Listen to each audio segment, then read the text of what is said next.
at the lake today.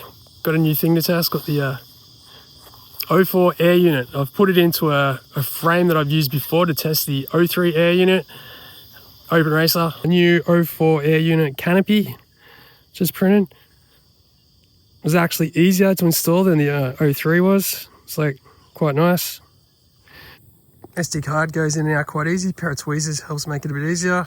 Get the USB plug in there quite easily. Not bad camera protection. It is recessed a little bit. I'm sure if you were to hit a tree bang on, you'd probably still take it out. One thing I did notice, you can't fit the ND filters, the same NDs that you use on the Vata 2. Just not quite enough clearance around the lens to clip in. Maybe somebody can do a little tweak. Another thing that could be cool, I've seen there's a version with standard GoPro mount. Potentially nice to see somebody incorporate a GPS mount. Could then make this a legit long-range, high-speed cinematic rig.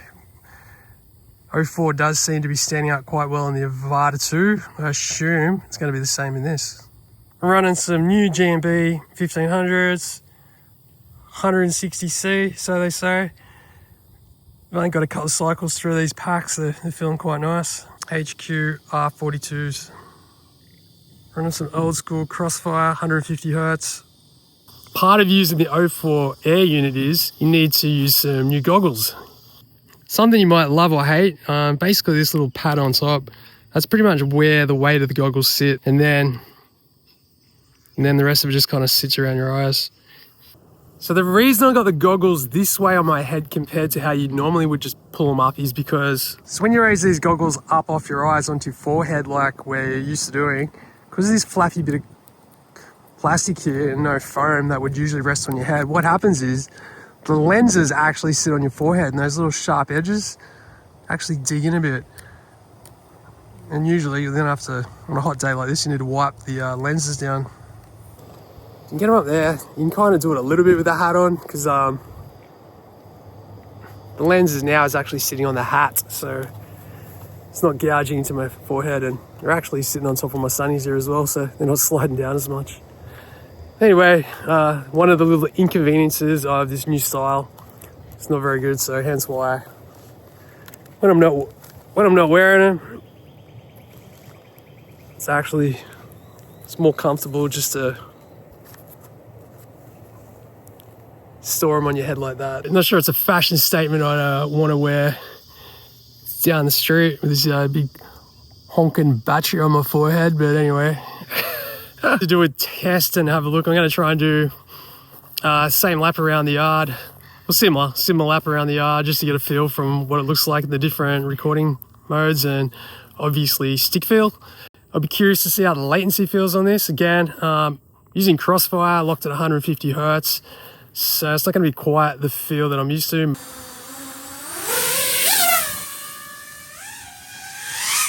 Not my smoothest lap, this first one.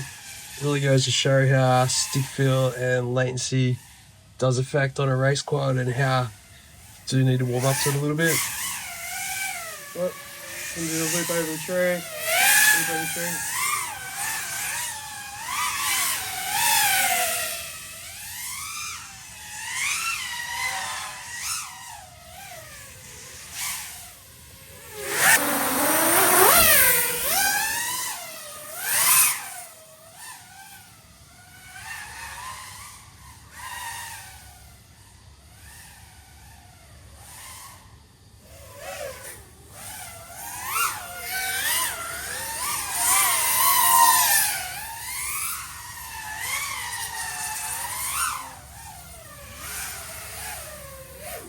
Go into transmission settings.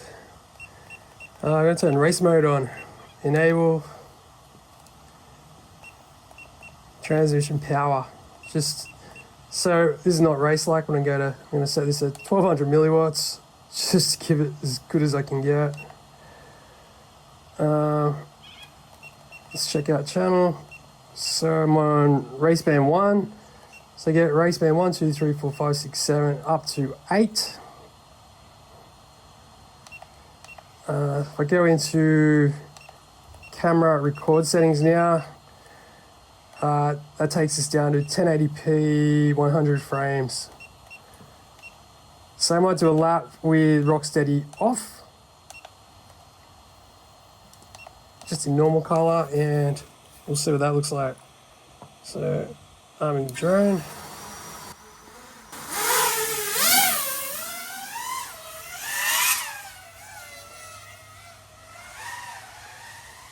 Feels like the latency might be a bit less. You can feel it on those corners, a little bit smoother over the tree. Yeah, I can feel it there. Yeah, a little bit more confidence. And that's on crossfire 150 Hertz as well.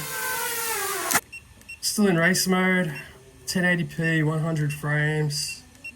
We'll turn Rocksteady recording on and just see what in-camera stabilization looks like if you're recording a race. I'm a drone, take off.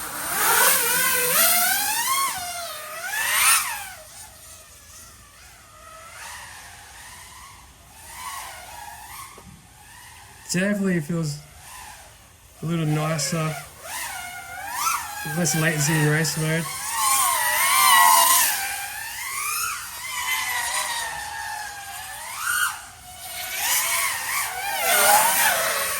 I think it'd still be pretty hard to race like that.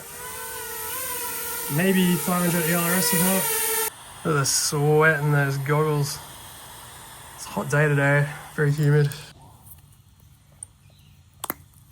Hey, good morning. Got my NZ Open t-shirt on. Throw a bit of bread out to the fish.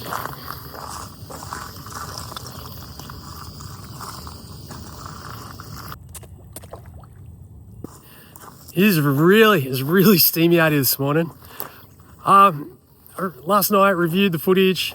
As I remember, you can clearly see between 4K 60 Hertz and going to race mode. Race mode is way smoother, way more confidence. You can see it in the laps. Admittedly, I'd only flown one pack on this drone before. It was the day before. Haven't done much racing lately. Yeah, that aside, it's like night and day. The stick feel and just latency with moderate speed just to go around a bit of a course and confidence. I am curious to put ELRS on there around 500 Hertz because I could feel improvement on that compared to even Tracer. And we're just running crossfire 150 Hertz. It's like, it's old, it's no good for racing. It felt great when it first came out, but it's old news now. I ran my first janky lap without stabilization through Gyroflow. I didn't run much stabilization because I don't really like the look that it gives, so I wound the settings down. Anyway, I'll put that in here for you to have a look at.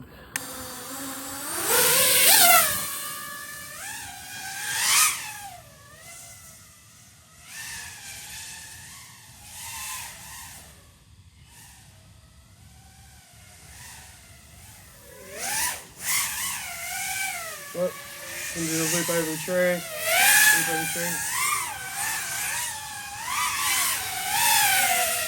Yeah, so anyway, what I'm keen to do is I'm keen to get this to a race coming up soon and fly with the other guys and see if they hate me or I hate them with next to HC0. Hopefully it can get along. So if you got this far, maybe you enjoyed this and stick around and check out my next testing with 500 ELRS and racing with the guys.